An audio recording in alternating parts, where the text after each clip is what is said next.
believe that investigating in a girl child lifts up the entire family. The live TV, सच सबसे आगे। नमस्कार, the live TV आप देख रहे हैं। आपके साथ मैं हूं आदित्य कुमार। प्रधानमंत्री नरेंद्र मोदी की चर्चा खूब हो रही है, पॉजिटिव कम, नेगेटिव ज्यादा, लेकिन उनकी सबसे ज्यादा चर्चा हो रही है वो टेलीप्रॉम्प्टर को लेकर भी की जा रही है। सोशल मीडिया के हवाले से कई वीडियोस ट्वीट किए जा रहे हैं, उनके माध्यम से बताने की कोशिश हो रही है कि प्रधानमंत्री जी टेलीप्रॉम्प्टर का इस्तेमाल कर रहे हैं। कई जगहों पर टेलीप्रॉम्प्टर रहता है, उसके बाद भी कुछ और बोल जाते हैं, और कई जगहों पर टेलीप्रॉम्प्टर नहीं रहता है, तो टेलीप्रॉम्प्टर की जगह वो अपनी डायरी खोलकर दिखाने और बताने की कोशिश करने लगते हैं। तो आज हम आपको दो वीडियोस दिखाएंगे, जिन वीडियोस के माध्यम से यह दावा किया जा रहा है कि प्रधानमंत्री जी टेलीप्रॉम्प्टर से पढ़ के सही नहीं बोल रहा है या टेलीप्रॉम्प्टर नहीं है, इस वजह से गलती हो जा रही है। हम आपको जो पहला वीडियो दिखाने जा रहे हैं वो आप गौर से देखिएगा। पहला वीडियो राहुल थिलानी ने ट्वीट किया है। थैलानी ने उन्होंने लिखा है, investigating in a girl child lives up the intra family, जबकि वहाँ इंटायर फैमिली बोलना था, शायद प्रधानमंत्री जी वो बोल गए, उनके सुनने में फेर हो गई। ये हम नहीं कह रहे, लेकिन ये जो है सोशल मीडिया के हवाले पर इस तरीके का दावा किया जा रहा है। सोशल मीडिया पर, ट्विटर पर इस तरीके से इस वीडियो को ट्वीट किया जा रहा है। जरा आप वीडियो पहले देख लीजिए। I believe that investigating in a girl child lifts up the entire family. तो वीडियो आपने देख लिया। अभी लिखा जा रहा है टेलीप्रॉम्प्टर से पढ़ के भी यही बोले, मतलब टेलीप्रॉम्प्टर से पढ़ के बोल रहे फिर भी यही बोले। Investigating in a girl child lives up the intra family. अब इस पर कुछ लोग हैं जो अपने अपने रिएक्शन भी दे रहे हैं, कुछ लोग हैं जो सवाल खड़े कर रहे हैं, कुछ लोग हैं जो प्रधानमंत्री जी के भक्त हैं या फिर अंधभक्ति में हैं, कुछ भी हो वो उस तरीके से जवाब दे रहे हैं, और कुछ जो है सवाल पूछ रहे हैं। अब हम कुछ रिएक्शन है वो लेना ज़रूरी समझते हैं, फिर उसके बाद अगली खबर आपको बताएंगे किस तरीके से चर्चा हो रही है। गेस ही वांटेड टू से investing but ended up saying the truth that his party and majority of India believes in. मतलब कुछ लोग तारीफ भी कर रहे हैं, ऐसा नहीं है, कुछ लोग तरह तरह के रिएक्शंस भी दे रहे हैं। चलिए अब दूसरा वीडियो देर न करते हुए दिखाते हैं पहले आपको, फिर आगे चर्चा करेंगे। दूसरा वीडियो जिसमें बताया जा रहा है कि प्रधानमंत्री नरेंद्र मोदी जी के पास अगर टेलीप्रॉम्प्टर नहीं होता तो वो डायरी से देखकर अपने विकास की योजनाओं के बारे में बताते हैं, क्योंकि अमेरिका में बोल रहे हैं, प्रेस वाले भी वहाँ पर है, और विदेश जाकर बोल रहे हैं तो थोड़ा देख के बोल रहे हैं, क्योंकि भारत में तो ऐसे ही आंकड़े गिना दिए जाते हैं जो आप देखते हैं सुनते हैं कि नेता मंच पर क्या बोल रहा है, उसकी वास्तविक हकीकत आखिरकार कुछ अलग ही होती है। तो श्रीनिवास बीवी ने ये वीडियो ट्वीट किया है, जिस वीडियो में प्रधानमंत्री जी अपनी डायरी से बोलते हुए नजर आ रहे हैं। पहले हम ट्वीट करके जो ट्वीट उन्होंने किया है वो बता देते हैं, उसके बाद हम थोड़ा सा वीडियो भी आपको दिखाएंगे। श्रीनिवास बीवी ने लिखा कि तथाकथित विश्वगुरु जाने माने 56 ऑडिटर को ओवल ऑफिस में टेलीप्रॉम्प्टर नहीं मिला तो डायरी खोलकर ही फेंकना शुरू कर दिया। इस तरीके से लिखा गया है। आप जरा वीडियो भी आप देख लीजिए, वीडियो देखकर भी थोड़ा अंदाजा लगा लीजिए कि इस तरह प्रधानमंत्री जी डायरी खोल के बोल रहे थे और उसको इस तरीके से प्रदर्शित किया जा रहा। देखिए जरा। और मुझे याद है कि 8 साल पहले यूएस इंडिया बिजनेस काउंसिल को संबोधित करते हुए आपने बहुत महत्वपूर्ण बात है। अब कुछ लोग हैं जो तरह तरह की टेलीप्रॉम्प्टर में जो पुराने समय में जो प्रधानमंत्री जी के बारे में बातें हुई थी, कुमार अनुभव लिखते हैं ठीक से सुना रहा है।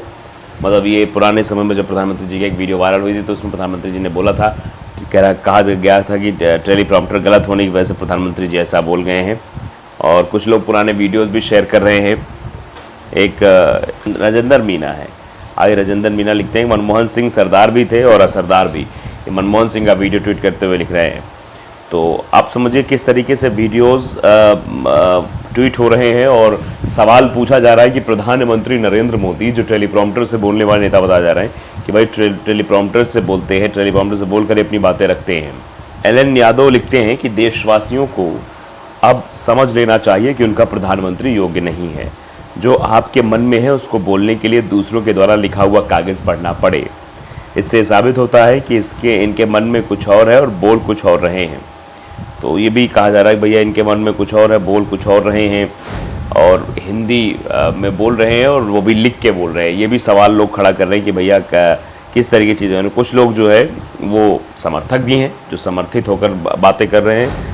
श्याम बालक शुक्ला नाम वीडियो जो लिखते हैं कि आएंगे तो मोदी ही, कितनी सीटें हैं एमपी की बताना जरा, औकात नहीं, बात कर रहे हैं मोदी के, राम मंदिर बन रहा है, धारा 370 खत्म हो रही, नए संसद भवन का निर्माण हुआ, भारत विश्वगुरु भी बनेगा, कांग्रेस देश का विरोध करती रहे। आप समझिए, मतलब मोदी जी का विरोध करना देश का विरोध करने जैसा है, और मोदी जी के बारे में कुछ कहना मतलब देश विरोधी हो जाना है। मोदी जी ने राम मंदिर बनवा दिया, ये भी गलत है, क्योंकि सुप्रीम कोर्ट के आदेश के बाद राम मंदिर बन रहा है। और सेंट्रल विस्टा की जो बात की जा रही है, जो मतलब भाई देख ही रहे हैं आप, नया संसद भवन बना है, उसके लिए भी क्रेडिट मोदी जी को दिया जा रहा है। तो अब लोग जो है इस तरीके की चीज़ें करते हुए नजर आ रहे हैं। जब सवाल पूछा जा रहा है तो फिर उस पर सवाल खड़ा करने के बजाय वो उल्टा सवाल दाग रहे। भारत की संतान नाम ट्विटर यूजर लिखते हैं कि वो कुछ भी करें, तुम कांग्रेसियों को मिर्ची क्यों लग पड़ी है, ना कोई तुम्हें पूछ रहा है ना कोई बुला रहा है, लेकिन बस खबरों में रहने के लिए बक कर रहे हैं। अब समझिए किस तरीके से लोग कह रहे हैं। अमित सनवाल हैं, वो रिएक्ट करते हुए लिखते हैं कि ये खुद पर हंसने का समय है, मतलब ये खुद पर हंसने का समय। कटाक्ष उन्होंने कहा है कि देश की जनता ने ऐसे व्यक्ति को चुना है जो अपने खुद के 2 शब्द बिना पढ़े नहीं लिख सकता। अब समझिए कि जो बोलता है वो लिख नहीं सकता है। ब्रजेश के नाम के ट्विटर यूजर लिखते हैं कि इतने बड़े देश के पीएम को ड्रामा करना, देश में नफरत फैलाना और मित्रों की चौकीदारी करना, बस यही सब आता है। मणिशंकर अय्यर जी वेल डिफाइंड अबाउट हिम, मतलब ये भी लोग लिख रहे हैं कि मणिशंकर जी आपने अच्छा डिफाइन किया था। सतीश चंद्रा लिखते हैं अगर डायरी बदल जाती तो सोच कर देखो क्या होता। अगर डायरी से जाते तो क्या कुछ होता। फिलहाल प्रधानमंत्री जी के इसको लेकर जो है चर्चा हो रही है, तगड़ी चर्चा हो रही है कि प्रधानमंत्री नरेंद्र मोदी जी टेलीप्रॉम्प्टर से पढ़ के बोलते हैं फिर भी गलत हो जाता है। प्रधानमंत्री नरेंद्र मोदी जी कुछ भी कहते हैं तो उस पर सवाल खड़ा हो जाता है। इस तरीके से प्रधानमंत्री जी पर सवाल तो खड़े हो रहे हैं। हम एक वीडियो और आपको दिखाना चाहते हैं, ये वीडियो खबर से रिलेटेड ही वीडियो है। अब देखिए एक लड़की है जो प्रधानमंत्री नरेंद्र मोदी जी के खिलाफत में बोल रही है। न्यूज़ नेटवर्क 24/7 ने इसे ट्वीट किया है कि मोदी अमेरिका में झूठ बोल रहे हैं, मैं सच कह रही हूँ। गुजरात में नरेंद्र मोदी के खिलाफ आवाज़ उठाने वाले जेल में बंद पूर्व पुलिस अधिकारी संजीव भट्ट की बेटी आकाशी भट्ट वाशिंगटन में। वो वाशिंगटन में उस 36 सेकंड में क्या कुछ करी है, सुनना समझना आपके लिए जरूरी। जरा सुनिए। Today, while we stand here talking about democracy, I think people outside of the country do not quite understand that democracy as we know it has ceased to exist in India. Democracy is at a threat. All the pillars of democracy in the country have been completely subverted by this particular regime. The judiciary, the media, all of it are being used as tools to specifically target dissenters and silence their voice of truth and honesty once and for all. तो सुन लिया आपने वो बेटी क्या कुछ कह रही है। और न्यूज़ नेटवर्क 24/7 ने और भी नीचे लिखा कि आज हम यहाँ खड़े होकर लोकतंत्र के बारे में गलत कह रहे हैं। तो मुझे लगता है कि देश के बाहर ये लोग ठीक से नहीं समझते कि जिस लोकतंत्र को हम भारत से ही जानते हैं उसका अस्तित्व समाप्त हो गया है। इस शासन ने लोकतंत्र के सभी स्तंभों को नष्ट कर दिया है। मतलब ये भी कहा जा रहा है कि जो शासन हुआ है प्रधानमंत्री नरेंद्र मोदी जी का, इसने लोकतंत्र को नष्ट कर दिया। इस तरीके से लड़की कह रही है। महेश नाम ट्विटर यूजर लिखते हैं कि देश ही नहीं पूरी दुनिया जानती नरेंद्र मोदी ने अमेरिका में लोकतंत्र, मानवाधिकार, प्रेस के स्वतंत्रता के बारे में जो कुछ भी कहा है वो सरासर झूठ है। जो प्रेस के सामने 2 सवालों की बात रखी गई थी और उन 2 सवालों का जवाब देते हुए प्रेस के सामने जो बात प्रधानमंत्री नरेंद्र मोदी ने कही है वो गलत है, ये कहने पूरा देश जानता है। एल विजय कुमार लिखते हैं कि पूर्व पुलिस अधिकारी संजीव भट्ट की बेटी आकाशी भट्ट अपने पिता पर गंभीर आरोप जो लगे हुए हैं गुजरात सरकार के द्वारा आज भी जेल में बंद है। खुला मंच है, जो अपनी आवाज़ को बुलंद होने से बोलने को मिलता है, आज तक उनकी सच्चाई बाहर नहीं आ पाई। एक साधारण इंसान नाम जो लिखते हैं कि हाँ, इसी देश के उच्चतम न्यायालय ने मोदी जी के ऊपर लगे आरोपों को नकार दिया था, जिसको इसी बेटी पिताजी ने अधिकारी रहते हुए लगवाया था। अब वो महाशय अपनी गलतियों के अंदर हैं तो सही में लोकतंत्र खतरे में तो पड़ेगा ही। इस तरीके की चीज़ें जो है कही जा रही हैं। तो आप अंदाज़ा लगाइए कि प्रधानमंत्री मोदी जी पर किस तरह के सवाल खड़े हो रहे हैं, उनकी यात्रा को लेकर, उनके टेलीप्रॉम्प्टर को लेकर वो चर्चाओं में बने हुए हैं। तो द लाइव टीवी को अगर आपने सब्सक्राइब नहीं किया, सब्सक्राइब जरूर करिए, बेल आइकन दबाइए ताकि सच खबर आप तक पहुँचती रहे। नमस्कार। द लाइव टीवी, सच सबसे आगे।